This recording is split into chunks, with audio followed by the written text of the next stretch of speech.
Bienvenidos al campus virtual del ciclo 2019-1. Soy la profesora Débora Ponce del curso de Geografía y hoy en la semana 7 tocaremos el tema de cambio climático. La semana pasada hemos trabajado la diferencia entre tiempo atmosférico y clima. Sabemos entonces que el tiempo atmosférico hace referencia al estado variable de la baja atmósfera. Y también recordamos que nuestra atmósfera poseía 5 capas y la baja atmósfera hacía alusión a la troposfera en la cual nosotros estamos. Y mencionamos que el clima es el estado de la atmósfera en un periodo no menor a 30 años. En este caso vamos a empezar a analizar la atmósfera porque el tema de hoy es cambio climático. Ya sabemos lo que significa el clima, pero no hemos podido estudiar las capas correctamente para entender qué es lo que está pasando en la atmósfera en la actualidad. La atmósfera entonces es la capa gaseosa que rodea la Tierra. A diferencia de las otras capas como son la hidrosfera o la geósfera, tenemos nosotros la tranquilidad de poder estudiarla de forma directa, puesto que ya el hombre ha podido idear diferentes naves que nos permiten visitar la atmósfera y hasta salir de ella. La atmósfera posee 5 capas, en este caso vendría a ser la troposfera, estratosfera, mesósfera, termósfera y exósfera. Nosotros, como seres humanos, necesitamos el oxígeno para poder respirar. Y creemos que toda la capa está compuesta de oxígeno, y no es así. Solo encontramos oxígeno en nuestra primera capa que corresponde a la troposfera. Casi las otras capas se encuentran cubiertas de lo que es el nitrógeno. Luego tenemos la estratosfera, y en la estratosfera nosotros vamos a encontrar una subcapa conocida como la ozonosfera. La mesósfera se llama así porque es capa del medio, al igual que en geósfera teníamos 3 capas y la del medio, que era el manto, se conocía como mesósfera, igual aquí. Son 5 y la del medio es mesósfera. Allí vamos a encontrar una subcapa que es la zodiosfera. Luego viene la termósfera, que también tiene una subcapa conocida como ionosfera. Algunos recuerdan más esta capa como ionosfera que como termósfera. Y la exósfera es la que cubre todas las capas. Cuando recordamos la exósfera, hacemos alusión nosotros a un huevo. El huevo contiene dentro de sí lo que es la yema y la clara. La yema vendría a ser la capa principal, que es la troposfera o baja atmósfera, donde nosotros nos encontramos, y allí tenemos la presencia de la vida. Las otras 3 capas, que vendrían a ser la estratosfera, mesósfera y termósfera, vendrían a ser la clara, que se encargan de preservar la vida en la troposfera. Y la exósfera vendría a ser entonces la cáscara del huevo, que es endeble, pero aún así, a pesar de que puede ser traspasada por cualquier objeto o puede ser fácilmente quebrada, se encarga de proteger todas las capas que se encuentran dentro de sí. Entonces ese vendría a ser la exósfera. Sales de la exósfera y te vas a encontrar con el espacio. Cada capa tiene una función importante. En el caso de la troposfera, que es donde nosotros nos encontramos, vamos a tener el agua en sus 3 estados. Al tener nosotros el agua en los 3 estados, podemos preservar la vida. En este caso estamos hablando de flora, fauna y el ser humano. Otro dato interesante es que en la troposfera encontramos nosotros los conceptos de clima y tiempo atmosférico. Cuando salimos de la troposfera no vamos a encontrar ni lluvias, ni rayos, sismos o cualquier otro fenómeno o desastre natural. Por eso encontramos aquí entonces todos los fenómenos meteorológicos. Estos fenómenos, a pesar que alteran la vida del hombre, de la flora y fauna, se van a encargar entonces de poder preservar la vida porque van a generar condiciones para que el planeta pueda encontrarse en mejores condiciones para poder abarcar o tener dentro de sí a la biosfera. Por eso también es que allí encontramos el oxígeno. Los aviones que nosotros utilizamos siempre van a encontrarse dentro de la troposfera, porque las nubes son también formadas por el mismo clima, por lo tanto se encuentran dentro de la troposfera. Solo existen algunos aviones acondicionados y creados exclusivamente para visitar la estratosfera y estudiarla, pero los aviones comunes siempre se van a encontrar en la troposfera. Luego, La función de la estratosfera en este caso es proteger lo que se encuentra en la troposfera. ¿Cómo vamos a lograr que esta capa se encargue de la protección? A través de la ozonosfera. La ozonosfera contiene el ozono y de allí viene la denominación clásica de capa de ozono. Sobre la ozonosfera aumenta la temperatura de forma abismal y debajo de la ozonosfera se mantiene un equilibrio de temperatura. Como la estratosfera no contiene ningún fenómeno meteorológico, le llaman también la capa de las calmas. Y la ozonosfera tiene la función principal de filtrar los rayos ultravioletas y rayos solares, permitiendo que solo ingresen algunos a la troposfera. Le dicen también la especie de colador de protección, porque es como cuando nosotros cogemos un colador con fideos, solo ingresa lo necesario. Sobre la estratosfera, la mesósfera entonces vendría a ser una capa gaseosa resistente, debido a que se encarga de frenar los meteoritos.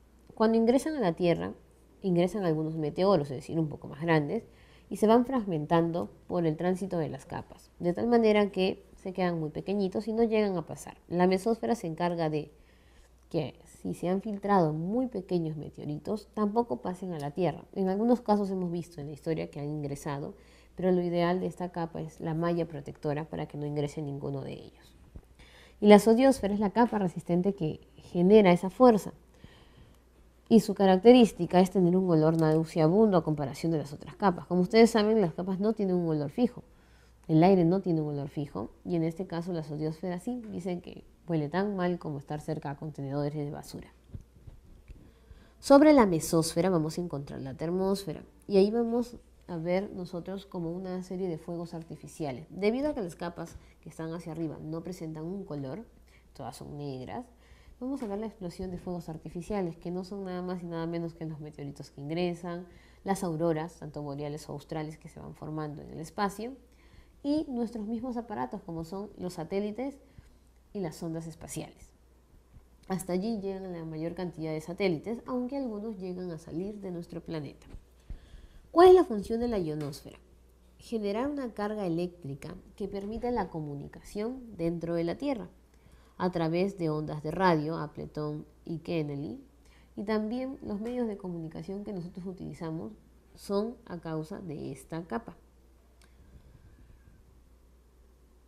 Si vemos nosotros al costadito de cada capa, tenemos un término que inicia igual que el nombre de la capa, pero en vez de utilizar ósfera o de esfera, utilizamos pausa. ¿Se acuerdan que en la geósfera teníamos discontinuidades que separaban capa con capa y además reducían el movimiento de las ondas? En este caso, no hablamos de discontinuidades, sino de espacios que se mencionan con ese término de pausa.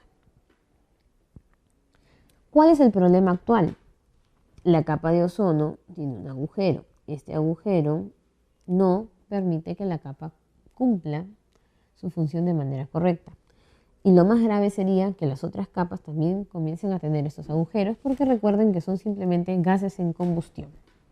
Si especificamos el tema de los gases, vamos a entender qué es lo que está sucediendo en la actualidad en nuestra atmósfera. Primer dato es saber que existen tres tipos de gases: gases permanentes, termorreguladores y contaminantes. Los gases permanentes son los que constituyen las capas. Los gases termorreguladores se encargan de equilibrar la temperatura dentro de la Tierra y los gases contaminantes tienen la función de reducir o retener una serie de rayos dentro de nuestro planeta para lograr una temperatura ideal. Estos gases contaminantes son el residuo de los gases permanentes en combustión. Por ejemplo, cuando nosotros presenciamos la fotosíntesis, nos vamos a dar cuenta que la fotosíntesis se encarga de producir oxígeno. Sin embargo, el mismo proceso de forma natural tiene un residuo conocido como dióxido de carbono. Lo mismo sucede con cada uno de los gases, en este caso el nitrógeno, el argón y los otros que componen las capas. Dentro de los termorreguladores tenemos tres importantísimos: vapor de agua, anhídrido carbónico y ozono. El vapor de agua se encarga de generar los extremos térmicos, es decir, la amplitud térmica en la cual algunas zonas del planeta tienen variación en temperaturas de estación a estación o de día con día. Este vapor de agua se va a convertir posteriormente en humedad y la nubosidad, que se encargan entonces de registrar un tipo de precipitación y zona cálida, fría o templada en cada parte del planeta. El anhídrido carbónico va a lograr el calor vital. Se dice que sin los gases termorreguladores la temperatura del planeta podría ser bajo cero en una cantidad de menos 50 o hasta de menos 120 o de una elevación de hasta más de 90 grados. Gracias al anhídrido carbónico, el promedio de la Tierra es de 15 grados centígrados y los lugares aumentan o disminuyen este promedio. Y el ozono, como hemos dicho, su función principal es evitar el exceso de contenido de rayos solares y rayos ultravioletas que pueden alterar la temperatura generada ya por el anhídrido carbónico. En el caso de los gases contaminantes, vamos a tener nosotros dos tipos de estos gases contaminantes: los generados por la naturaleza, es decir, contaminantes naturales, y los generados por el hombre, que son contaminantes antropogénicos. Los naturales son producto de residuos de combustión de los gases permanentes y hasta de los termorreguladores. Y los generados por el hombre se han dado en las fábricas o industrias con la idea de generar cambios dentro de la Tierra. Los naturales tienen una ventaja sobre los antropogénicos, es decir, si la naturaleza los ha creado, tiene una forma de contrarrestarlos. En cambio, los generados por el hombre, el mismo hombre todavía no encuentra el mecanismo para poderlos difuminar. El problema aún se da porque los antropogénicos terminan aumentando los gases naturales y haciendo imposible que la misma naturaleza pueda contrarrestar los gases que ella ha creado. Dentro de los contaminantes tenemos el monóxido de carbono. De forma antropogénica, ¿cómo nosotros lo hemos podido aumentar? Por el tema de la gasolina y los medios de transporte. Los medios de transporte, entonces, siempre van a contaminar tanto el aire por la producción de smog o similares, y además generan un exceso de monóxido de carbono. Vamos a ver también el problema del monóxido en la quema de basura, especialmente en zonas rurales. En el Perú se quema más basura que en zonas urbanas porque no hay un mecanismo estatal adecuado para recoger la basura. El dióxido de carbono también se da por la quema de desechos. Especialmente se dice que es uno de los gases que más se produce en el planeta en la actualidad. El azufre y el nitrógeno se van a dar entonces como consecuencia de los desechos del mismo azufre y nitrógeno. Pero el problema que conjuntamente con la producción industrial va a generar entonces la lluvia ácida. ¿Qué es la lluvia ácida? El retorno de las precipitaciones, es decir, del agua a la tierra, pero ya contaminado. El mismo hombre contamina la atmósfera y cuando vienen las precipitaciones, la misma naturaleza nos devuelve la contaminación, pero en las masas de agua. El metano es cuando nosotros quemamos la basura orgánica o tenemos diversos desechos naturales. Y el óxido de nitroso lo encontramos en las ropas, en las cañas de pescar y en muchos productos industriales, que es el conocido nylon. ¿Cuál es el problema de todo esto? Primero, que la basura que generamos, si no la podemos quemar, al final termina amontonándose en islas e islas de basura. Hemos encontrado nosotros dentro del océano islas más grandes de basura que la forma geológica natural. También países, potencias, que llevan basura a los desiertos de otros continentes o hasta la misma zona de agua. Otro problema también está en que muchos productos creados por el hombre terminan matando a los animales del mar, porque el plástico demora años en poderse deteriorar y algunos ni siquiera pueden deteriorarse en algún momento. Las pilas son 100 años, el nylon también, y la única opción del nylon sería quemarlo, pero estarías produciendo otro gas contaminante. ¿Y qué son los fluorados? Supuestamente nosotros producíamos gases derivados del cloro. Este gas derivado del cloro no está permitido ya de producir porque es el que daña inmediatamente a la capa de ozono. Por lo mismo, el hombre optó por generar otros gases similares, que son los que se obtienen de las fábricas por disolventes de limpieza, aparatos electrodomésticos, refrigerantes, semiconductores, entre otros. Y estos fluorados, si bien no generan el daño al ozono como lo hacen los CFC, terminan aumentando 2 veces más todavía los gases contaminantes naturales que de por sí el hombre ya los había comenzado a aumentar.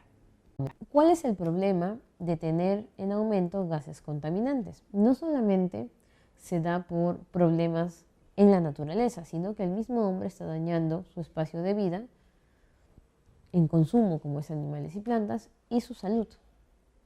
Pero, ¿qué es lo que hacen los gases contaminantes? ¿Y por qué existen si pueden ser nocivos?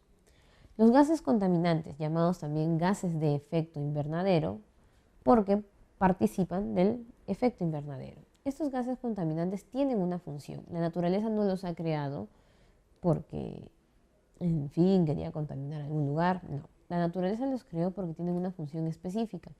Pero la idea es que los gases no combustionados tengan un porcentaje mayor a los gases contaminantes, que debe ser mínimo. El problema del hombre es que está aumentando este mínimo a un valor máximo. Primero, para entender qué es lo que sucede con los gases de efecto invernadero, tenemos que saber qué es el efecto invernadero. Los rayos solares, en mezcla con los rayos ultravioletas, cruzan la atmósfera, logrando llegar hasta la ozonosfera dentro de la estratosfera. Y se supone que la ozonosfera permite el ingreso de algunos rayos solares y ultravioletas. Estos tienen contacto con la superficie terrestre y son absorbidas por ella, pero algunos se van. La idea es que los rayos se vayan. ¿Se acuerdan de la inversión térmica producida por las nubes estratos? ¿Por qué? Porque si se quedan todos los rayos solares aquí, generaría un exceso de calor. Se van entonces. Pero el problema también está en si la Tierra absorbe todos estos rayos o si todos los rayos se van. Si todos los rayos se van, la Tierra disminuiría su temperatura y se volvería fría. En ese caso, entonces, existen los gases de efecto invernadero, que eran los contaminantes. Cuando algunos rayos se quieren ir, estos de aquí los regresan a la Tierra e impiden que se vayan. Y otros sí se van. Por otro lado, cuando hicimos geósfera, decíamos que las ondas sísmicas, que antes se llamaban convectivas, también salían de la superficie con el nombre de rayos infrarrojos. Estos rayos inmediatamente deben irse de la atmósfera. Ese es el efecto invernadero. Gases contaminantes que retienen algunos rayos solares y ultravioletas para equilibrar la temperatura de la Tierra. ¿Qué sucede? Nosotros, al producir mayor cantidad de gases de efecto invernadero, estamos ocasionando un cambio climático. El cambio climático no siempre es culpa del hombre. Es simplemente la alteración del clima, del tiempo atmosférico y de los microclimas de un lugar o de todo el planeta, a causa de problemas cósmicos, como es un cambio en la energía solar, orbital o meteoritos, que ya lo hemos visto también en la clase anterior, por el mismo proceso de separación o unión de continentes, por nuevas corrientes, nuevos procesos dentro de la misma capa de la atmósfera, y hasta cuando el magnetismo de la Tierra es mayor, con los anillos de Van Allen. El problema actual se da en que el cambio climático se está ocasionando por el mismo hombre, es decir, por efecto antropogénico. ¿Cuándo? Cuando el hombre aumenta los gases de efecto invernadero. En ese caso, nosotros ocasionamos el llamado calentamiento global. ¿Y qué sucede? ¿O qué es el calentamiento global? Es el aumento de temperatura en la Tierra por el desequilibrio del efecto invernadero. Es decir, al producir mayor cantidad de gases de efecto invernadero, los rayos que se iban ya no se van, los rayos infrarrojos no pueden salir y todo queda retenido en nuestra troposfera, calentando la Tierra, no solamente recepcionando nosotros rayos solares, sino ahora nuestro cuerpo va a absorber rayos ultravioleta, rayos infrarrojos, y la Tierra sería como una bomba de tiempo, como es el núcleo de la geósfera. Ese es el mayor problema. ¿Y qué va a ocasionar? Si la temperatura aumenta, lo primero es desequilibrar las zonas que tienen bajas temperaturas. Entonces los glaciares comienzan a deshielarse y las zonas polares también. Este hielo se convierte en agua que inmediatamente baja hacia el mar y que es retornada a partir de inundaciones. ¿Por qué? Porque el ciclo del agua va a producir mayor contenido de precipitaciones que hasta pueden estar contaminadas con las llamadas lluvias ácidas. Por un lado llueve y siempre, por lógica, por otro lado se va a generar una sequía. Si nosotros tenemos tierras con mucha agua y tierras sin agua, en ninguno de los casos podemos hacer una buena agricultura. Si no hay una buena agricultura, no tendríamos ganadería. Por lo tanto, vienen los daños en cosecha y producción, y si no tenemos comida, vamos a comenzar a tener un cuadro de enfermedades, tanto por las inundaciones, sequías, como también por la falta de alimento o por la obtención de alimento contaminado. Sumando que a todo esto ya conocido, se le van a añadir otros fenómenos meteorológicos como son erupciones volcánicas, sismos, maremotos, que no son comunes en nuestro planeta. Y conjuntamente con el calentamiento global, estaríamos viviendo en un planeta enfermo o a punto de colapsar. Se dice que el Atlántico sería el océano que más absorbería la temperatura y se vería afectado por el calentamiento global, y que la Antártida, ya estamos viendo desde ahorita, es el continente más afectado porque son masas de hielo y lo primero que sucede es el deshielo de estas masas. Si bien no es cosa de culpar a ninguno de los países, se dice que los países potencia, por el contenido de industrias que poseen, suelen ser los que más contaminan. Ahí está China, Estados Unidos, la Unión Europea, India y entre otros países muy conocidos. A pesar de todo ello, el hombre le ha encontrado solución. Quizás fue tardía, pero esperemos se pueda dar y cumplir todo lo propuesto en las reuniones entre países. Como siempre, hemos sabido durante la historia del proceso de formación del planeta, el hombre no se daba cuenta por instituciones estatales, sino más que todo por instituciones de corte civil. Las ONGs se percataron del problema del cambio climático y le avisaron a la ONU, quien primero se negaba a hacer reuniones o no creía el problema y luego aceptó este problema, generando una reunión intergubernamental sobre el cambio climático entre países e instituciones de la sociedad civil. ¿Qué iba a hacer este grupo intergubernamental de 1988? Comenzar a asesorar a los países del problema y decirles que realicen investigaciones dentro de su espacio para ver cómo estaban siendo afectados por el cambio climático. Cuando el problema ya se volvió más grave, la ONU decidió que era obligatorio ya no solamente decirles que existía un problema, sino que todos tomemos conciencia y empecemos a encontrar mecanismos de solución. Es así que la Convención Marco de las Naciones Unidas sobre el Cambio Climático se reúne en el 92 en Río de Janeiro, llegando en la actualidad a tener 197 partes o países miembros, pero Estados Unidos, con el ingreso de Donald Trump, se sale de esta Convención Marco, quedando nuevamente 196. ¿Cuál es el fin de esta convención? Reducir los gases de efecto invernadero, es decir, gases contaminantes naturales. No podemos poner eliminar, porque recuerden que ellos tienen la función del efecto invernadero, es decir, de mantener el calor vital. Como esta convención explicaba la problemática, pero aún así faltaba el compromiso de los países, se quedó que cada año se reunirían para ver qué es lo que está sucediendo. Y es así como se dieron las conferencias de las partes llamadas COP.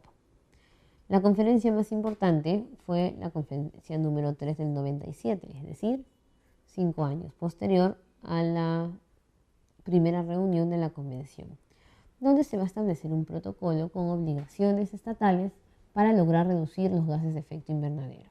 Es Kioto. Se siguieron reuniendo y se supone que a pesar que Kioto se firma en el 97, recién va a entrar en vigor en el año 2005 y compuesta en ejercicio del 2008 al 2012. Se ha esperado mucho desde la escritura de este protocolo. Vamos a destacar algunas COPs importantes últimas y vamos a empezar desde la 13, que tenemos en Bali, Indonesia. En el 2007 entonces se crea una ruta asiática. Siempre que se escoge un lugar para una COP, significa que hay una problemática ambiental en ese momento. No solamente es que buscan un lugar para reunirse. Es así como la ruta de Asia fija a estos países potencia, o también que sabemos que en Asia existen países no desarrollados, a encontrar la problemática ambiental porque es uno de los continentes más afectados al igual que África. Copenhague, en el 2009, exige ya que el fondo económico debe pasar de 10.000 millones a 100.000 millones de dólares y los países que más contaminaban eran los llamados a pagar parte de este dinero. Casi siempre estos países que más contaminaban eran potencias económicas. Es por eso entonces que ellos mismos comienzan a rechazar la participación íntegra dentro de estas partes. Y allí estaríamos tomando Estados Unidos, India, China, que se salen o se mantienen al margen, escuchan, sí, pero simplemente eso. En Cancún, México, se optó por tener un fondo verde, es decir, juntar el dinero en una cuenta especial dedicada solo para el cambio climático y no para otra actividad.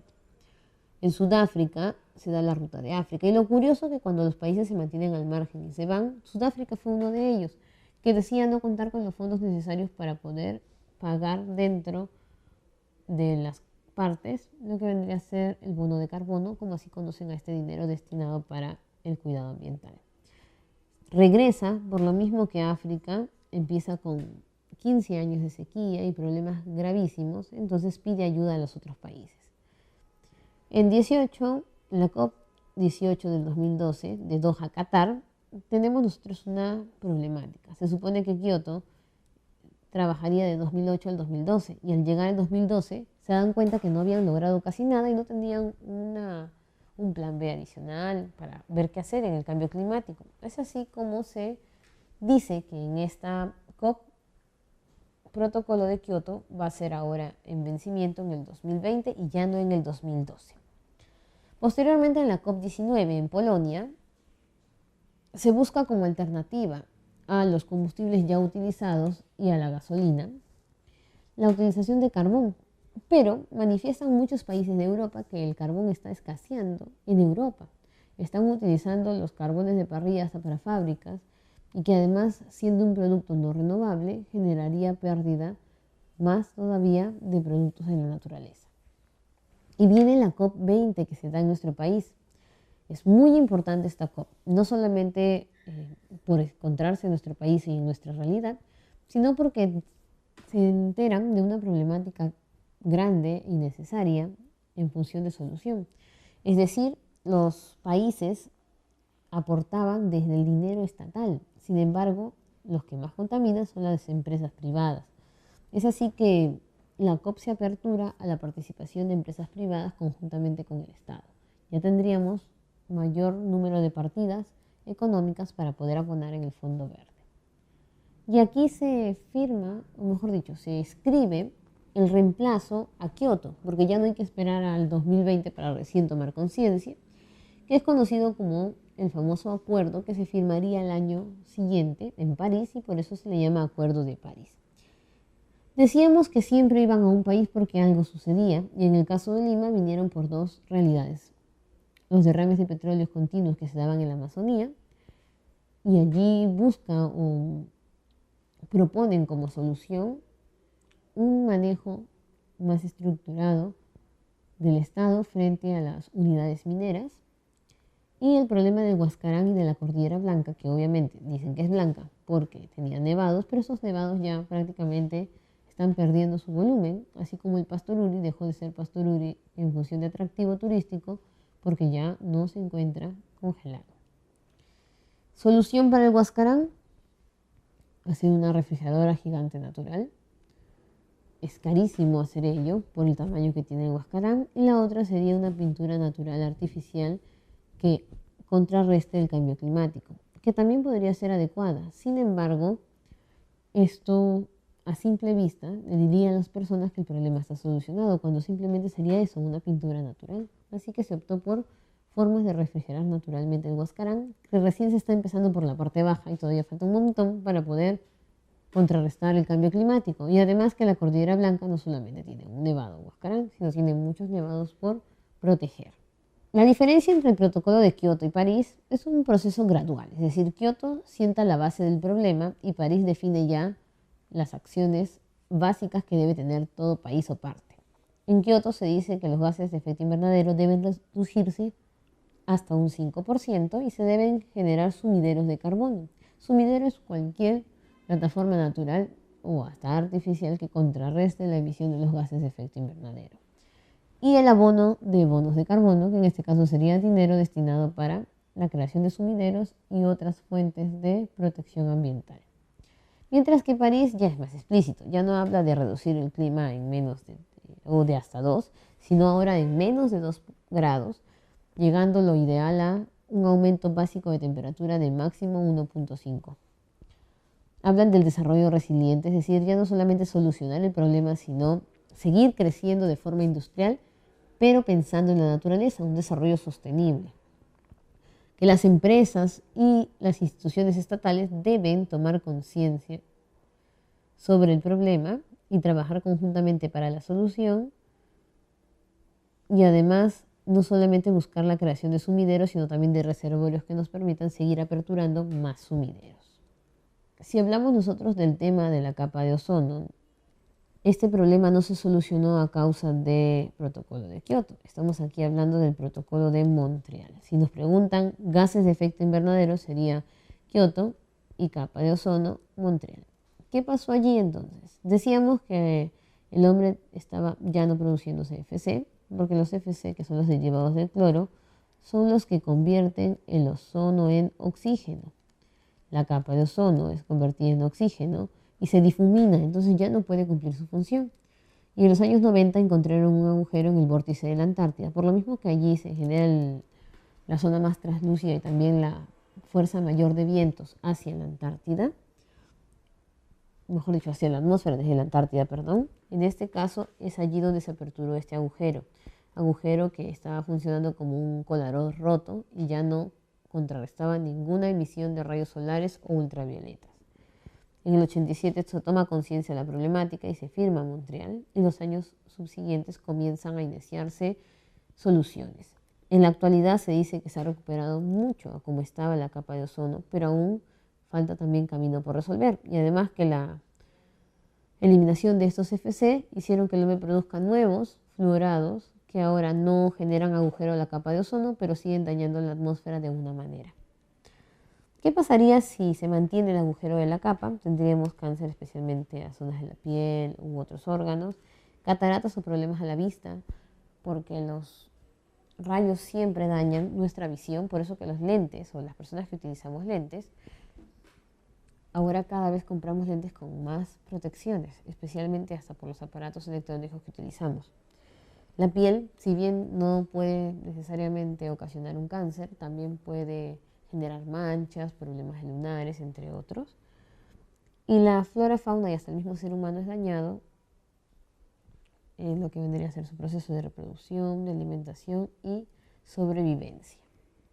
Ahora, el problema que tenemos en la actualidad no solo se basa en la alteración del clima y lo que nosotros llamamos calentamiento global, sino por los problemas de contaminación. Dentro de el mal cuidado que le damos a la naturaleza, estamos contaminando espacios como agua, aire, la contaminación sonora, también vas a un paradero y suena el claxon, y todo eso son problemas que dañan tanto a las personas, animales, plantas y la misma naturaleza en sí. Vamos a especificar el tema del aire porque estamos trabajando en la atmósfera. Y en este caso nosotros contaminamos el aire quemando basura, como en muchos lugares lo siguen haciendo. Las industrias que no tienen hasta ahorita mecanismos para lograr solucionar los problemas. En otros países las empresas pagan impuestos adicionales por contaminación. Vehículos de transporte en Lima transitan infinidad de vehículos antiguos, malogrado o por el exceso de transporte público que existe, que muchas veces ni siquiera satisface el número de población que tenemos. Tabaco, el consumo de drogas o de cigarros comunes también va a contaminar el ambiente. Y dentro del hogar utilizamos desodorantes spray, utilizamos calefacción, aire acondicionado en las empresas. Antes utilizaban en el baño el ácido muriático, utilizamos detergentes, todo lo que sigue dañando nuestra capa de ozono o la misma atmósfera. En el caso de nuestro país, el encargado de darle solución a este problema es el Ministerio de Ambiente, que tiene diversos organismos, ¿no? El CENAMI, que ve el tema del clima y el tiempo atmosférico, el Instituto de la Amazonía Peruana, que ve el cuidado de animales, plantas y zonas de nuestra misma Amazonía, el IGP, el tema de desastres naturales como sismos y maremotos, CERNAM, encargado del cuidado de los espacios o patrimonios naturales, como son las áreas naturales de protección, OEFA se encarga de dar fiscalización y sanción, SENACE certificación, por ejemplo, yo quiero poner una empresa, SENACE va a verificar que yo cumpla con todos los estándares ambientales, pero OEFA va a seguir fiscalizándome todo el tiempo y puede hasta sancionarme de no cumplirlo y quitarme el certificado que me da el SENACE. Cuando hay un derrame de petróleo, cuando hay un problema de alguna fábrica, el único culpable no es la empresa privada, también el Estado por no dar la correcta fiscalización de la cual está encargado. Y el INAIGEM es uno de los institutos modernos creados para el cuidado de glaciares y ecosistemas de montaña, debido a que hemos previsto luego de la reunión de la COP20 que uno de los problemas en el Perú es el deterioro de nuestras cordilleras. Si tomamos instituciones dedicadas a la calidad del aire, vamos a tomar entonces el CENAMI y OEFA, quienes van a establecer estándares de calidad ambiental para nosotros poder respirar un aire más limpio y nos van a establecer límites máximos permitidos que se encargan en este caso de mencionarnos cuánto es el porcentaje que deberíamos generar de los gases de efecto invernadero, logrando responsabilidades compartidas del Estado, empresa privada y sociedad civil, y logrando una atención prioritaria a las personas, animales y plantas, primero de lugares afectados en mayor cantidad y en otro caso para las zonas que podrían afectarse más adelante. Si hablamos nosotros de Lima, sabemos que hay una mayor contaminación en las zonas de Lima Este, Lima Norte. ¿Por qué? Porque nos encontramos allí naturalmente en un ecosistema complicado. Recuerden que vivir debajo de montañas y cerca a cerros genera mayor insolación, mayor grado de temperatura y también la absorción de contaminantes que son atraídos desde el mar hacia la superficie terrestre y que se amontonan en las partes bajas de esas elevaciones. Además que Lima y Callao es un problema grave en función del transporte público. Y por otro lado tenemos también los lugares afectados por minería, como son Cerro de Pasco, Huancavelica, entre otros. Especialmente aquí tomaríamos un apartado de La Oroya, que DOERRAM, encargado de dicho yacimiento, tenía que establecer formas de calidad ambiental y de protección por la contaminación que generaba.